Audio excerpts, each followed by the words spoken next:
everyone, and welcome to Call Your Hits, a Storm Riders Airsoft podcast.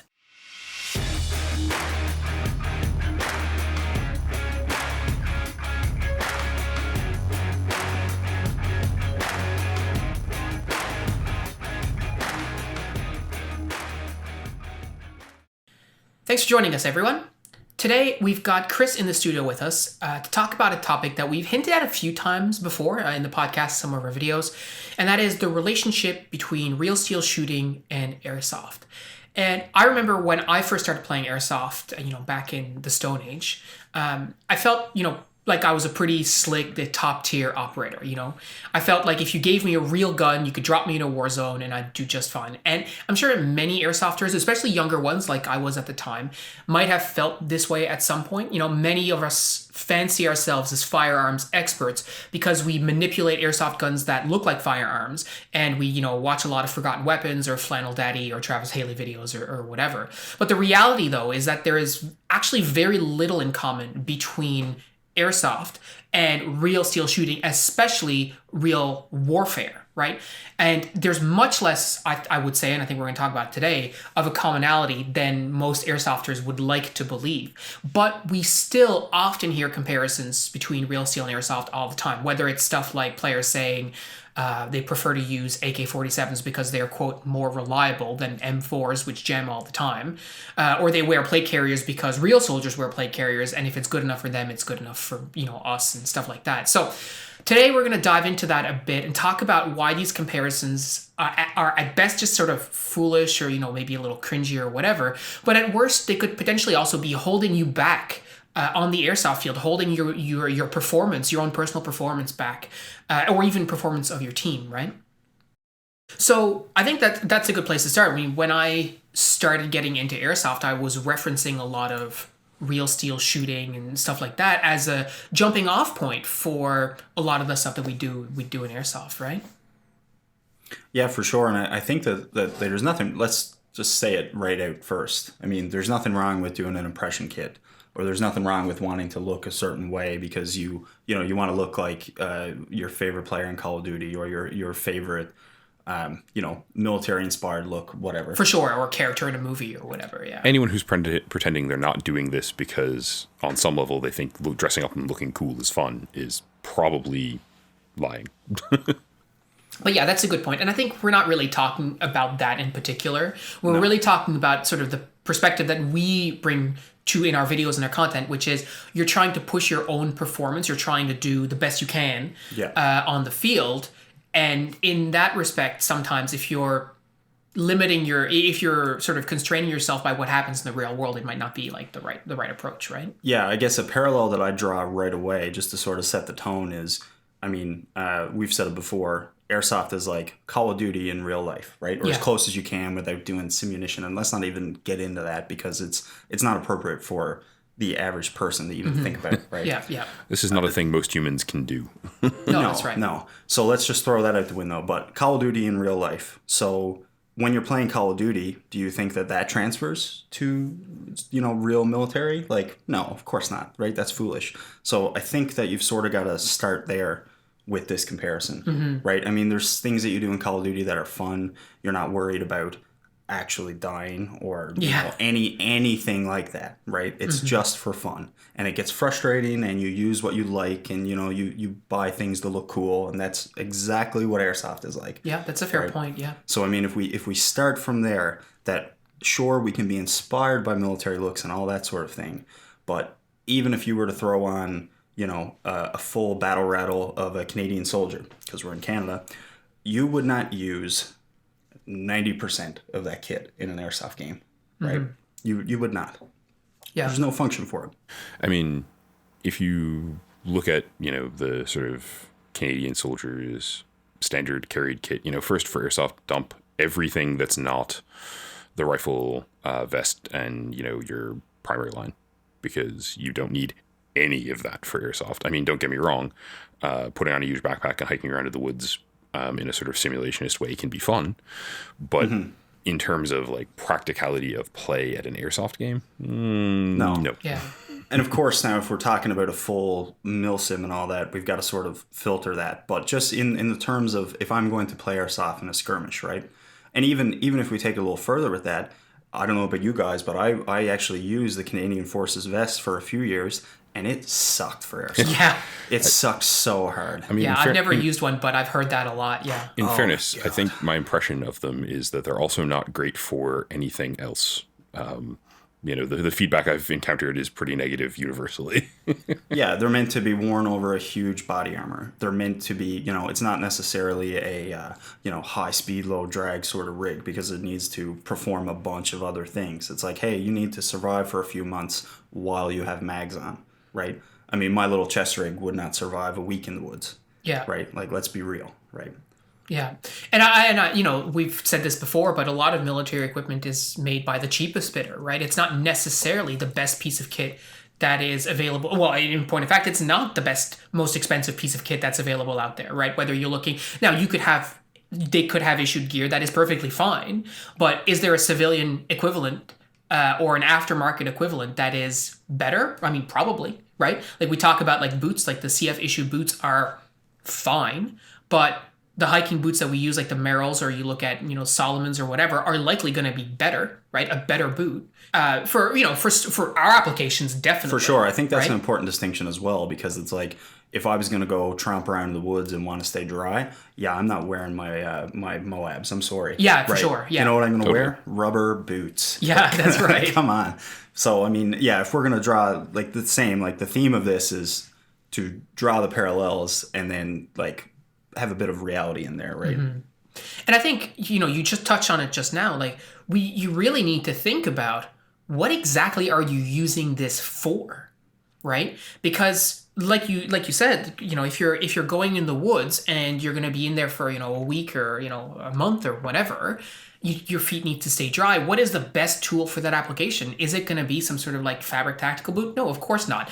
And so anybody who is, let's say, not doing this as a hobby, but they're doing it for work, for example, or they're thinking about, okay, I'm going to need to rely on this. That's the way they're going to look at it. What does it need to do? And then I'm going to get the piece of kit, whatever it is, that does that the best. That's right. Whereas for us, and Pat and I talked about this in the past, we're like, oh man, I love the look of desert boots. I'm going to wear them.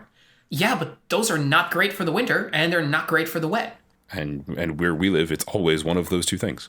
Totally. And so really our mindset should have been the other way around. What do I need it to do? And then get the thing that does that, within sort of the sphere of what we're trying to achieve in airsoft, which is, tactical and all this kind of stuff. Would I wear like those, what we call here in Newfoundland, like EI boots? Would I wear my EI rubber boots out to play airsoft? Like probably not. No. Right? Partly because they don't look very cool, and partly because they don't really serve the purpose of what we need for 6 hours of play, right? It's overkill. I mean, they're That's very right. serviceable in the bog. They're not great on the ankle support. Yeah. No, for sure. And I think if we just follow that train of thought, like, okay, so look at our kit over these last few years, especially. Like we've sort of taken what you said, Phil, and like filter out what we need. So like we're running as light as we can. We're using mostly chest rigs. We've got, all of our mag positions are set up for like just let's go fast as we can. There's no extra gear, right? Everything's left in the safe zone. Yeah.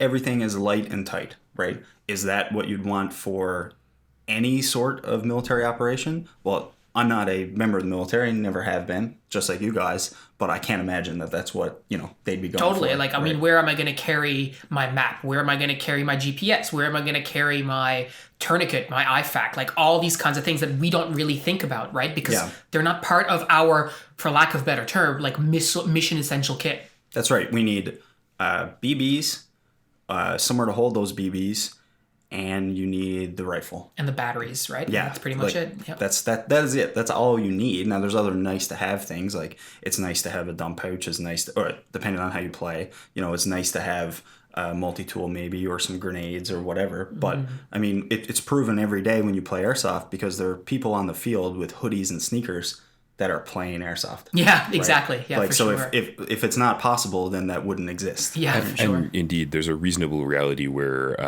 veteran players might warn you to beware the t-shirt, hoodie, AK-47 crowd, because they're either brand new and are gonna, maybe do some risky stuff to themselves because they're playing in sneakers or whatever, or they've been playing a really long time and just don't care anymore. Yeah, I remember many, many years ago when I started playing paintball, there was at the paintball place that I started, they had this poster, and it was like different people at different skill progressions, and it was like a beginner, and it was like a guy in like hoodies and jeans, and then intermediate player, or like, after a couple of years, and he was wearing like army fatigues and their paintball gun. And the third picture was like intermediate player, and it's like better army fatigues, better paintball gun. Then the next picture is like intermediate advanced, and it's like a full ghillie suit. And then it's expert, and then the expert guy is wearing like a hoodie and jeans again, right? Yeah. Because right? Sort of the kit. And so I think it's very easy for us in retrospect to be able to look and go, oh yeah, well, we cut out a lot of chaff. Like we're not attached to any pieces of our kit anymore, really, right? We have spent a lot of time being objective and being like, if it doesn't work, dump it. Yeah. But for a lot of people, and I think even for myself, as I think back, I was very attached to certain pieces of kit because I thought they were really cool, or because I had, in some cases, deceived myself into how actually effective they made me, right? Oh, I was a huge member of that camp. Yeah, like I had concrete-filled fake sappy plates that were like 2 inches thick, and each one of them weighed between 7 and 8 pounds. Yeah. And I thought that was the coolest thing ever. You wouldn't get that near me now. Yeah. I would throw it in the woods. And again, like there's a In benefit fact, if you're did with the previous ones. But there is a benefit, right? If you're like again a real soldier or a real police officer or something like that, to putting yourself through increased training to make you more effective when you're doing your job. But that is not our reality in Airsoft, number one. And number two, we don't do it frequently enough that you really get the training benefit that many people, including myself, would think that you do, right? Yeah. I wore training plates and I'm like, yeah, it's great for training. It's better for my cardio. Absolutely. And like, I mean, potentially in that microcosm of time, but in terms of actual applicable training effect, and this is a whole different conversation, but in terms of applicable training effect, unless you're doing that every couple of days, you're probably not getting what you think you're getting out of it, right? Yeah, and I think that's a good point as well. I mean, like, not to keep shitting on wearing extra kit or anything like that. Is like we've gone through the full process, and to be clear, when we play now, for the most part, it's we want the gear and guns and whatever that's going to make us better, right? Like I ditched the plate carrier because it was restrictive. I ditched the plates because they were heavier. I don't need to be heavier. I need to be faster, right? It's like, we put stuff on risers so we can see better, right? There's all these little things, but we've been just as guilty as anybody of doing that. Oh, yeah, absolutely. And on the flip side of that, if you are using Airsoft for those reasons, like for me, when I play, I want to be the best that I can. So I'm going to set everything up for that. If when you're playing, you want to replicate a certain look, or you want to do something specifically for another purpose, then that's fine. Just be wary of that and be aware that you have to, it has to be defined for yourself, right? And I think it's easier to parse that when what you're doing is an impression kit like Pat or John replicating World War II, because it's so different. Right? And we were talking about this when we were getting ready to record the episode. Like, warfare has changed a lot over the years. And so when you're dressed in like your 1944 late war, whatever GI like Pat is doing, or 45 late war, I don't know, apologies. But when you're dressed like that, there is no way your brain is going, I'm going to be as effective in this as I am in my regular kit. Yeah, not right? a chance. My modern kit, right? Not a chance. Like, it's just practically speaking, not as well designed a set of equipment. Well, it's older. It's like 70 years old. Oh, like precisely, my right? dad is 70 years old, and he's not as good now as he was back then, right? Yeah. Like that's just aging. But my point is to say that it's easy to spot that difference. Whereas if the difference in your kit is everything is the same except you have a chest rig versus a plate carrier, it becomes harder for you to be able to see which is actually marginally better than the other one, or maybe even much better especially if you have the, like I did, like you had the blinders on, right? You're like, no, I love this piece of kit. I love my plate carrier. And I still have it. I didn't sell it. No. Am I ever realistically going to use it again? Like, probably not, right? Yeah. Well, I mean, it's like, I I still love the P90. I think it's cool, right? It's an awesome little gun. Completely useless for me, Yeah. you know, For sure. which is the only reason I don't own one, to be honest, right? But knowing that is useful, right? And engaging in that sort of critical analysis of your gear is useful. So, you know, there was a point where, as we've talked about in some previous episodes, I was running a Cyraz and like putting everything on it. You know, like I'm pretty sure I actually brought a kitchen sink to a game, you know? And you're going, oh, well, you know, this is what soldiers wear overseas. Well, I probably had stuff on it in ways that I now realize soldiers would never actually do because it's silly. But also, I'm not doing a 12-hour patrol, so I probably don't need gear for a 12-hour patrol. Yeah. Or an entrenching tool. Yeah. Right? Right. I carried an entrenching tool for years. Yeah, there's one on Why? my World War II kit because it's simulationist. That's different. But yeah, for sure. but it's completely impractical. Like I'm never going to entrench myself at anywhere in Newfoundland. Actually, our dirt here is mostly rocks. You know, like it would take all of our team with entrenching tools more than an afternoon to dig a foxhole that we could use usefully. Like, Yeah, and I think that's a good point, Pat, and it sort of like leads into, you know, okay, you don't have an entrenching tool because we don't dig trenches. Why don't we dig trenches? Because you know, we're playing a game that like tactically, situationally, like, you know, in all those aspects is completely different. the other than team is usually a actual little light on our team. warfare. yeah. Yeah, like 100%. Like if we, again, not any member of any armed forces, but like from a base point of fire and maneuver happens with a machine gun and then infantry moving, right? That's the most basic thing. So does that happen when we play Airsoft? No. You know, you start with, if you got 10 people aside, people run willy-nilly everywhere. If somebody has half of a plan, then that's cool. Like, Yeah. you know, no tactics that you're using, especially like when we play in the village or some area like that.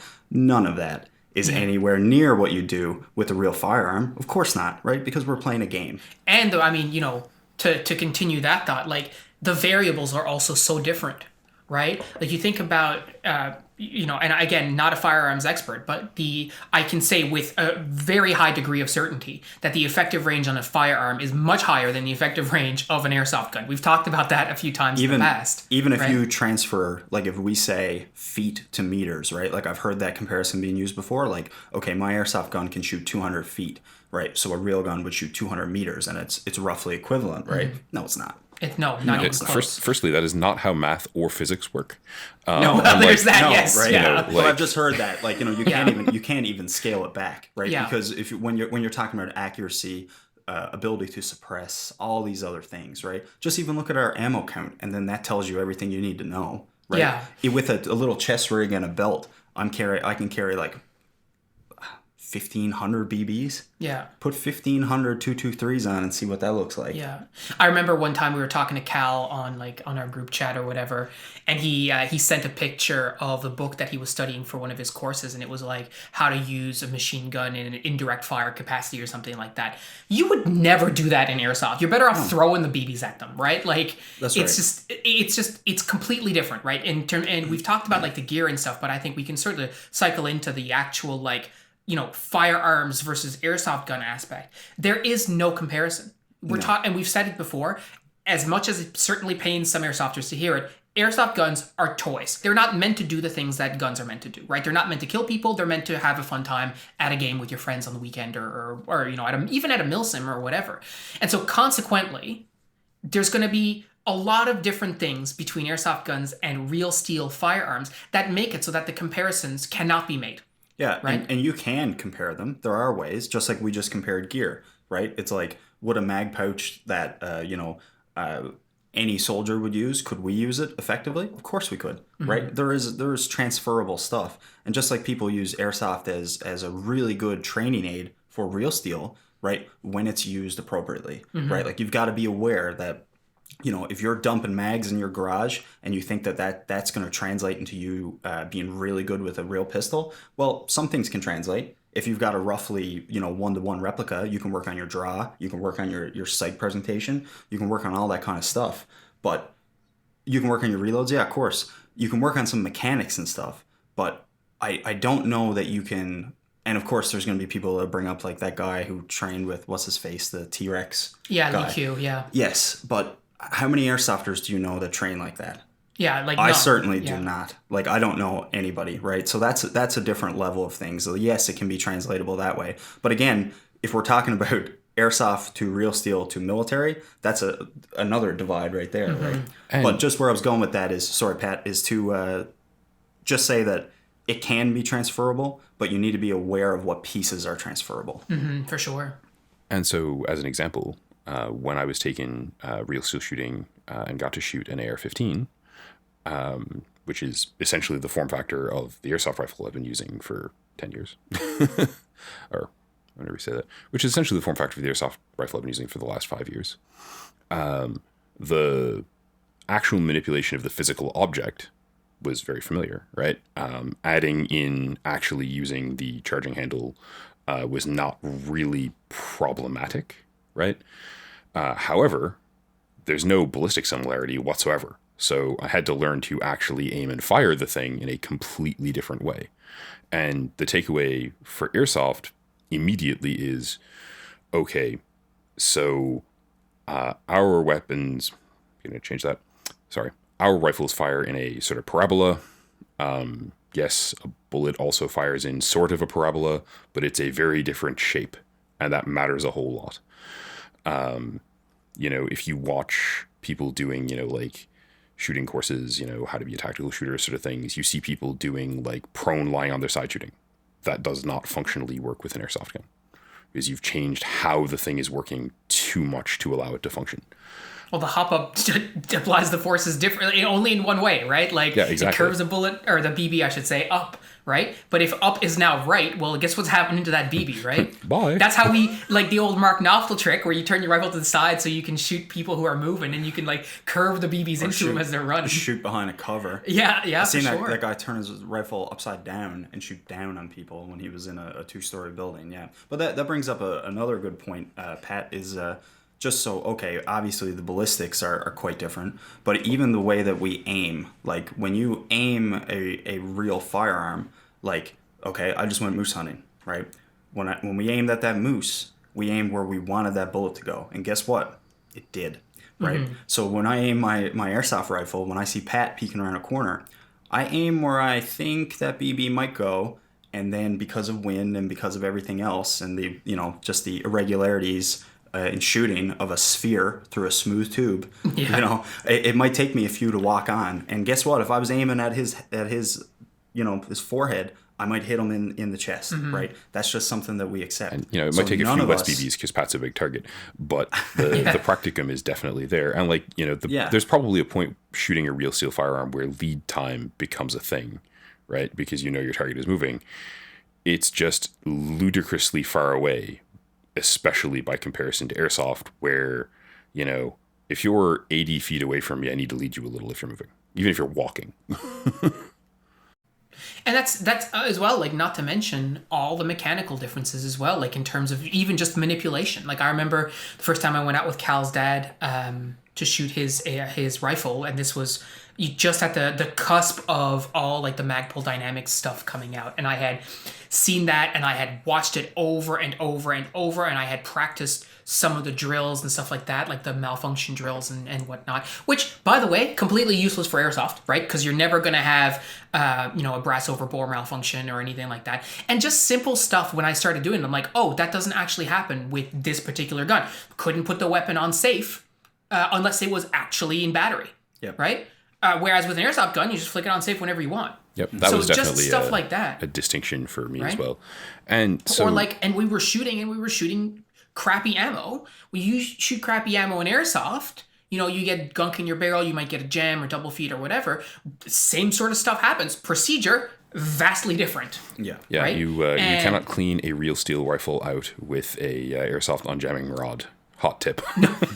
No, you probably should not. I mean, I don't know, but I would not go poking stuff on the inside of that. Yeah. So, but all of this stuff means that if you're looking at real steel, like training material, and you're like, oh, I got to train all of these things. Well, you're obviously going to pick out something like like I did at the time. Like I never practiced really like how to clear a double feed on my airsoft gun because like a real steel a shooter would, because I knew that would never happen, right? So what other things are not going to happen on airsoft, but you sort of just, or in airsoft I should say, but you just don't really notice that or you don't think about it that way, right? Yeah, definitely, and that's something you've got to filter. Like I've watched a ton of real steel training on YouTube and all this sort of stuff. And yeah, in the beginning, I mean, how many pistol transitions did we do? Oh, you yeah. know, so many, and all this sort of stuff. And I know we've harped on pistols before, but it's just an easy example. But for everything, you need to look at it through a filter and figure out what's useful for you, right? And the same like with our last video, our training video, like we had some comments on there about, you know, oh, this stuff's not effective for airsoft or whatever. It's like, it's really hard to come up with a training program for airsoft that applies for everyone, right? Definitely. So when even if Phil or I or Pat or whomever were to write out like a training plan, people always write that for like working out, whatever. If you were to do that for airsoft, it's so individual and it's so much based around what you want to do that, again, like, you know, watch these videos, but just take what you need from it, right? And like, you know, if you recognize something in your game, like, hey man, I'm really messing up these reloads, then yeah, watching some real steel guys, some competition shooters, some military shooters, some whatever, do a few reloads, you'll probably pick up some tips. Yeah. Right. But do you have the stick around for, like you said, for the double feed? I don't even know, right? Like an AR malfunctions, don't know. Yeah. Don't care, because I have, well, here in Canada, we're not running ARs really anyway. No, that's right. Yeah, for sure. You know, but beyond that, it's like, it's not something that's important to me, so I'm not going to learn it, right? If my rifle jams and I can't poke the BB out, then Pat gets a call. Yeah. Right? And I mean, ultimately, even if we're looking at the stuff that we do the most and the stuff that we frankly, you know, talk about the most in our content, right? So we talk to you guys a lot about doing ready ups. If you are running a HPA'd LMG and you don't need to aim, you're just pulling the trigger and pointing in a direction, you probably don't need to do ready ups. You're certainly not going to ever need to do a speed reload because it's an airsoft LMG and you can't, right? So all of our advice is meant to come with that sort of grain of salt where you apply critical thinking to it. And when you start seeing real steel shooting advice, it's often coming from actual soldiers or competition shooters who used to be soldiers or who are just really, really excellent at what they do. And those folks are, by default, people the airsoft community tends to hold in high esteem. And I'm not meaning to suggest that we're wrong to do so, but the knowledge they have is not all going to be transferable and useful, right? Well, they have a very different use case for that knowledge. Exactly. Right? Like, I remember watching a video, it was Pat McNamara, excuse me, and he was instructing a group of Army guys from, like, 10th Mountain or something like that in the States. And they're going through all the different malfunctions in the names, like failure to feed, failure to extract, failure to like, and all this kind of stuff. And he's going through all these lists, and they know these things. And I'm like, there is no way that an average airsofter needs, like, if you want to know that stuff, that's cool, right? And if you are a real steel shooter and an airsoft shooter and you want to know that stuff because it's useful to you in your real steel stuff, then that's cool too. But as an airsofter, none of that stuff is useful, right? So assuming that you had limited space in your brain to store all this information, would you want to dedicate space to that for airsoft, or would you prefer to focus on stuff that is more applicable to the things that we're going to do? And some of the things that we do have no basis in real steel shooting. You will never see a real steel shooting tutorial about how to cant your rifle to the side to curve the BB around a piece of cover. Or a bullet, excuse me. Right? This is not like that old movie. I forget what it was called, where they're like curving BBs Wanted, and stuff. wasn't it? Yeah, it sounds familiar. Like, we're not doing that in real life. That's not happening because it's a work of fiction. But in airsoft, you can totally do that. Yeah. Right? And I think that leads to, sort of down the same path we've been going, but again, about like cherry picking what works, and then understanding that, hey, if you watch a video and somebody says like what you're doing in airsoft, when they're explaining something in real steel is wrong, that doesn't necessarily mean that it's wrong for airsoft. Totally. Right? Yep. I mean, there's lots of things that it, like, you know, if we were to magically be on the airsoft field and all of a sudden it was bang, you guys got real guns and there's a real situation. Yeah, I'm running the other way. Okay, goodbye. And I'm going to lay down behind something. Like, Yeah. you know, I'm not doing what I'm doing. I'm not going to be peeking around and doing all that silly stuff. Well, I mean, in Yeah, that totally. regard, but it's airsoft. in that regard, you can look at one of the fundamental things we use in airsoft. Almost every single thing on the airsoft field that you use for cover would not stop. I don't know, a slingshot, a bow and arrow. Yeah. Maybe not even a 22, to be honest, right? yeah, Like some of like- those wooden And that's pallets. some of the worst comparisons, to be honest, because Yeah. it does nothing, right? Like, you know, if the classic on the airsoft field of, oh, I would have got you if this was a real gun. Yeah, you would have. If this was a real gun, we would not be playing. no, right? that's So, right. like, I would come have got on. you if this was a real gun. The answer to that sentence is always going to be yes in context and no out of context. Because if you were here with a real gun, I'd have left long ago. Exactly. Yeah. So I think people put, and sort of to, I think, like, put a theme to all this. It's like, don't limit yourself by things that you see in the real steel, you know, sort of world, and flip it around as well. It's like, don't limit yourself because if you're a speed softer and, you know, you don't want to watch these real steel videos because those guys are, you know, whatever, it's completely different from you. It's like, you can learn back and forth. You just need to, learn how to put a filter on things. So like if you learn something and you try it on the field and it sucks, dump it. Yeah. Right. Yeah, totally. Critical Yeah. thinking is king. Yeah, and again, like to come back to it, like you need to understand the hobby. You need to understand the game, right? And part of that is understanding and accepting things where they differ from reality, right? And so again, when we're talking about like just canting your rifle off to the side to curve BBs around, right? Or even understanding that you're standing 200 feet away from someone who's pointing their airsoft gun at you, they will probably not gonna hit you. Right? If that was the real world, you never would do that because, of course, they can hit you. They can hit you 200 meters away or whatever. But you can't think that way, right? No. You have an opportunity to take an advantage in a situation where you know you're out of range of your opponent. You should absolutely take that advantage. That's right. I mean, there's many examples in our videos of like bigger village games, especially in the defense games. Yeah. Like my favorite thing to do is just float around and I'll stay back from like the main line by maybe like 40 or 50 feet. Yeah. So if the enemy is 100 feet away and I'm 140, 150 feet away, yeah, I can pretty much dodge most shots that are coming. Yeah, right? From absolutely. In this scenario I'm talking about in our field, like maybe if it was 200 feet away on a flat, right? Mm-hmm. So in the same, like, you know, you're going to take a risk like between cover, like, am I going to run as fast as I would if there were real bullets? No, of course not, right? Or, you know, you'll take little risks like that. And because it's not really a risk. What's the risk? You're going to get hit. I mean, within the terms of us playing airsoft, that's a risk. Yeah. But is it actually a risk? No. Yeah, for sure. And I mean, we've experienced that ourselves, like in games where we don't have any respawns versus games where we do have respawns. Yeah. You tend to be a little bit more liberal with it because, hey, you have a respawn, no big deal. You come right back in. But again, like if we were going and using something like, oh, well, if it's real life, if this was real life, I'm nowhere near that. Yeah. Right? So you have to be able to put that aside and sort of compartmentalize. And again, there's nothing wrong with being like, oh, well, this is how, like, for example, if John is doing his World War II impression, he's not doing ready ups with his Sten. He's not like, he might not even shoulder his Sten the way that he would shoulder his M4 because that's not really what soldiers would have done back then.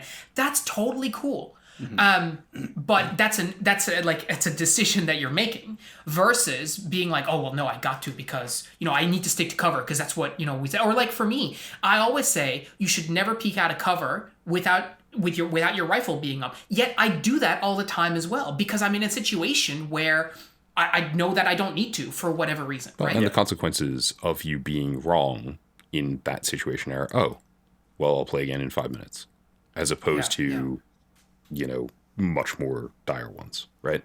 Mm-hmm. Yeah, and there's a big thing that I've found, like, you know, with more experience and whatnot, like I get hit a fair amount. And that's sort of, it's not on purpose, like I'm not looking to get hit, but I'm also not shying away from situations where, yeah, I could stay back in cover or I could do something else, but I'm just pushing, right? I'm just pushing these boundaries, right? It's like I know if I wait behind this cover 4 rows back, I will get 3 kills in a team deathmatch. Cool. But what if I pushed up? Right? What if I tried this? What if I tried that? And that's how you get better. And that's how you test out all these things that you look for, right? Like when you go, if you went to a rifle pistol class and some tatted up SF dude is like, this is what you do. Why do you listen to him? Because he has experience to back it up, or you hope he does, right? You hope he knows what he's talking about.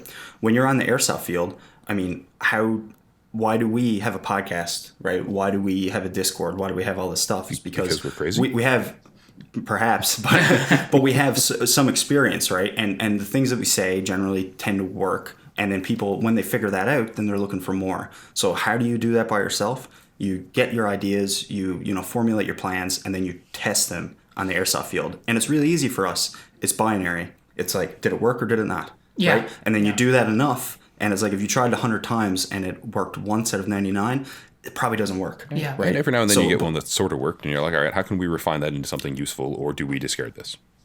For sure, right? But that's, again, baked back into this thing of having your filter and figuring stuff out. Yeah.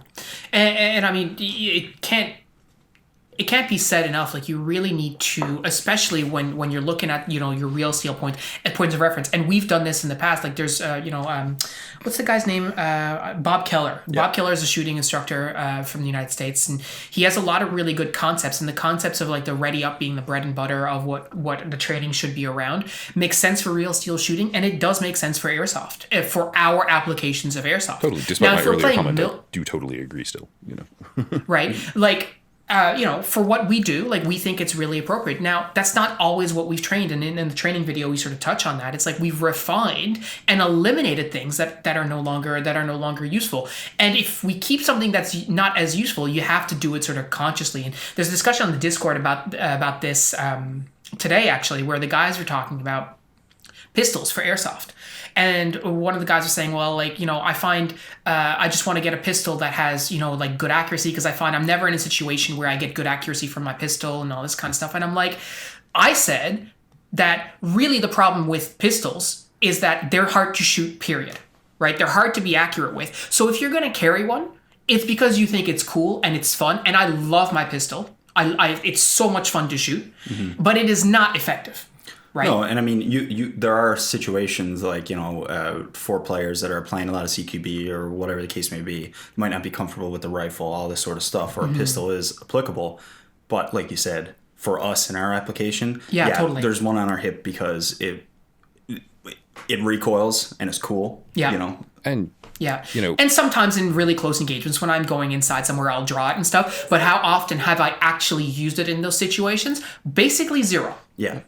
I'm willing to argue, I think, that I've probably put the most hours in using my pistol in closer quarters on our team because of just having a rifle where I could not engage in close quarters over the last few years. And I'll be honest with you, like, I've probably done, drawing my pistol and holstering my pistol drills more than anything other than a ready up. And it might even beat out the ready up because it's fun. Oh, yeah. Most of the actual useful engagements I've had with my pistol in the entire time I've been playing Airsoft, right? I've had a GBB pistol pretty much since I started playing, have been situations where I was within 20 feet of the target because that's about the effective range of your pistol in Airsoft. And if you're pretending otherwise, you're silly, or you have heavily upgraded your pistol. Like, if you have $1,000 to dump in your pistol, you can probably get it out to 50 feet. Yeah. If you're telling me, oh man, I bought a stock TM and it's shooting 100 feet, I think you probably. I mean, you can hit 100 feet. Sure, it's not going to be as accurate as your rifle. I mean, that's the comparison, right? I mean, I've taken. I had a bone stock. Elite Force, the CO2 pistol, the 1911, and I hit across the village up into a window on the second floor, single hit. And it surprised me, and I did a little dance, and it was totally by accident, and I will always remember that. 100% skill, Chris. It was 100% skill. So you're definitely right there. And I should qualify that just from a sort of gun tacking and gun knowledge point of view for Airsoft. All of the pistols I've used for Airsoft have been running on propane, and the majority of them have been Marui pistols. So I've been running between 280 and 310 FPS. Out of my gas pistols, you were running 410. So yeah, you'll get a lot more reach out of your Elite Force CO2 powerlit pistol, but it's also shooting as hot as my rifle most of the time. For sure. And I mean, I think it goes without saying, we haven't really said it outright, but the internal, external, and terminal ballistics of real steel firearms have literally nothing to do with airsoft. Right. Yeah. So if you're saying, well, I sort of intimated that at the start, saying, oh, I use an AK-47 because they're more reliable. That's just complete garbage, right? That's just, you should not be thinking that at all, right? You like an AK-47, you think they look cool, absolutely aces, but do not ever pretend that they have anything in common when it comes to how you're going to use them, right? Airsoft guns are all basically the same on the inside, right? From a teching point of view, funnily enough, the AK-47 does yield a slightly sturdier gearbox because the version 3 is a little tougher under some circumstances. But like the people who are saying they use an AK-47 because they're more reliable and they don't jam like an M4 are not thinking about their gearbox. Like, this is just not the case. And I mean, it's like, oh, they don't jam like an M4. Your airsoft gun doesn't jam like an M4. It jams like an airsoft gun. Or if it does, there's another problem you need to check with Pat about. If your airsoft gun jams exactly like an M4, you are probably not using an airsoft gun, and I would like you to leave. Yeah, it's true.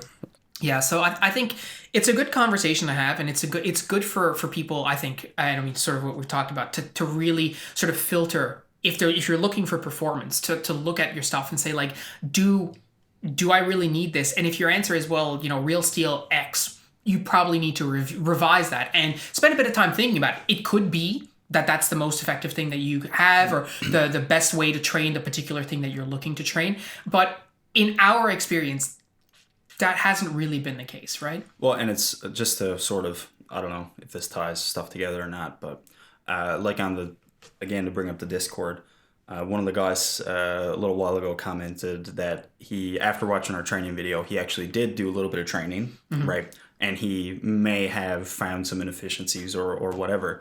And I've said it, I don't know if I've said it on the podcast, but I've definitely said it to you, Phil. It's like, when you're playing and when you're practicing or training, whatever, however you want to call it, it's two completely different things. Because when you're playing, you're caught up in that, you've got some adrenaline, you're having fun, all this sort of stuff. So it's really hard to tell unless you really mess something up. You really don't know how well you're doing, right? If you go to reload and you realize, man, I can't reload from where I'm standing currently because of how my gear's set up.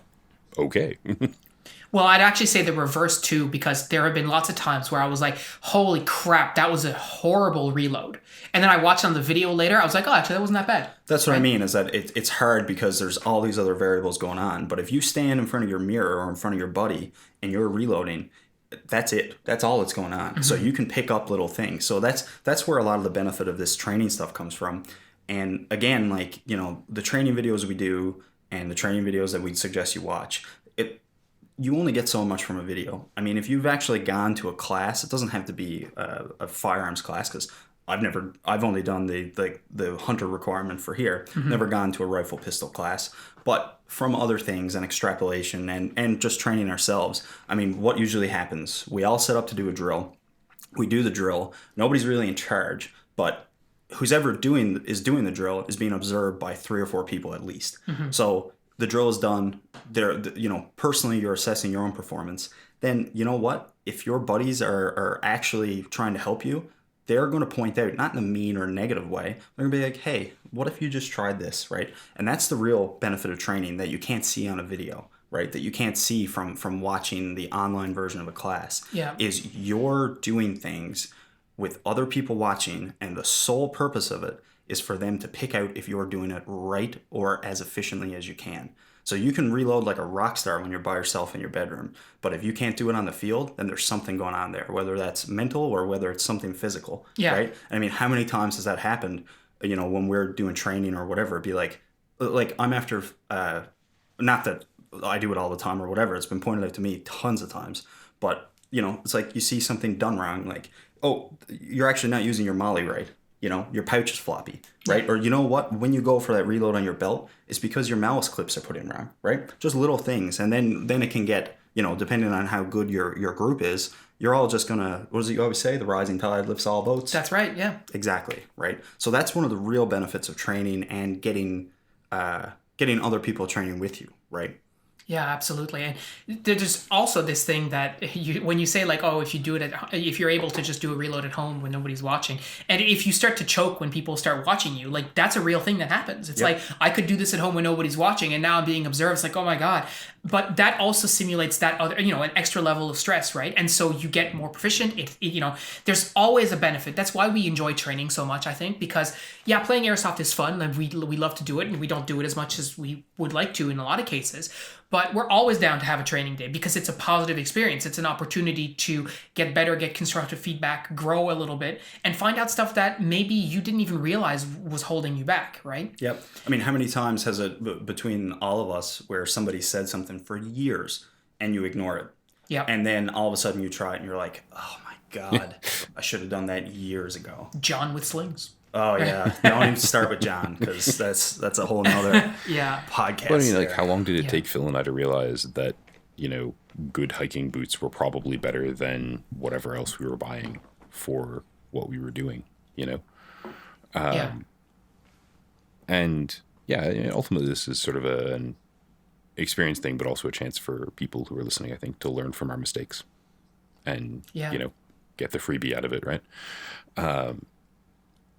And it's funny, it's interesting because for the hiking boots stuff, I remember Garantham doing a video about hikers and how to select the right boots and stuff. And it's really listening to him that got me thinking about different types of footwear and stuff like that. I never really did anything, but I was like, oh, this makes sense. And it makes sense because it's coming from a reliable source. This guy's a real steel shooter, so he clearly knows what he's talking about, right? And again, you're falling back into this mindset that we were talking about. It's like, I should have been able to look at that myself and go, hey, hang on, is this really the best boot for me regardless? And I didn't have that filter on. It took someone else to look at me. I mean, I'm watching this video, but go, hey, you need to think about your footwear. And I'm a real soldier, and therefore I know what I'm talking about. To go, hey, he's a real soldier. He knows what he's talking about, and maybe that's applicable to me, right? And the thing is, and what I hope people get from this is, there is a lot of validity in the opinion of, and I'm not even just talking about ourselves, but if you watch other airsofters giving you ideas, or you have conversations with people on the Discord, a guy like Chaz who's been playing a long time, has a lot of experience, right? A guy like Shane who's in the UK has a lot of experience and also a different breadth of experience. They can provide you with a lot of these good tips, and if you don't listen to them because, oh well, it's not real steel, so their opinion, it can't be right. You're just again limiting yourself from discovering things that would help you, right? For sure. And, I think Phil hits a really solid and useful point there, which is that any external point of view, right, any point of view that's not yours is often going to be a useful thing simply because you're not engaging in, either thinking by yourself and not talking to anyone, or groupthink. Mm-hmm. Yeah. And it's also useful to point out that, okay, if somebody asks me a question about how does gear fit or something like that, and the guy is 7 feet tall and 400 pounds, it's like, okay, man, I don't know if I can help you with that, right? And likewise, if somebody's 5 feet tall and 100 pounds, my experience is not going to help with that, right? I can tell you what I like and what works for me and the concepts of it, but there's certain aspects or and certain topics within everything that you sort of need to align yourself with where you need to go. For sure. If you want to play Speedsoft, don't talk to me or Pat. Yeah. Right? Yeah, for sure. But at the same time, both of our hypothetical people in your example can benefit from knowing how Molly gear that they've bought actually goes together, right? Because yes, you can go YouTube it and figure it out, but it's not necessarily intuitive. No, and it brings us sort of full circle. It's being able to have the information given to you and filter it for your use, right? And a certain amount of that only comes from experience, but a certain amount of that comes from just being in that mindset, right? Of wanting to learn, right? Yeah. And we're all guilty of it. Oh, I don't need to listen to this guy or whatever. But they're look, we've been playing Airsoft for a while. We're fairly, what people would consider experienced players. I learn stuff every day on the Discord just because there's people from all over the world. There's people with vastly different experiences. I mean, guys that just started have played literally infinitely more milsims than me because I've never been to one, right? Yeah. There's things like that, right? Then there's guys who just started who have done way more ready ups than you have, like Glick, right? He's just, sure. That's all he does in his off time. And just as a side note, I think he messaged me because he said he got a message from the photographer at the field that he plays at saying, well, whatever their storm riders are telling you is working because every single picture I have of you is your gun's in a high ready position, ready to go. Yes. And I was like, yeah, buddy. Excellent. I think at the end of the day, really, just to reiterate what you said at the start of the podcast, like, we're not trying to come down on anyone. Our lens is always, are we improving? Right? Are we being as effective as we can be? And are we having fun? Right? We're not here to, as I've said before, yuck your yum. If that's what you enjoy, then absolutely do it. But if you're trying to be as effective, then there's a good place here for you to, as you were saying before, apply that filter and make sure that you're filtering in or out all the things that are really not as effective for what you're trying to achieve. Yeah, agreed. Yeah. So aside from that, guys, as I always say, you should come join us on the Discord if you haven't already. We have a great community. We have a lot of people, like Chris was saying, from all around the world with all kinds of different perspectives. It's been very, very interesting to hear about how Airsoft is played in different places, not just different states or provinces, but different countries entirely. So you should, the link is in the description below. Feel free to come join us. We'd love to have you as a member of the community, share where you're from. Until next time, that's all we got for you. Have a good week, guys. All right, take care.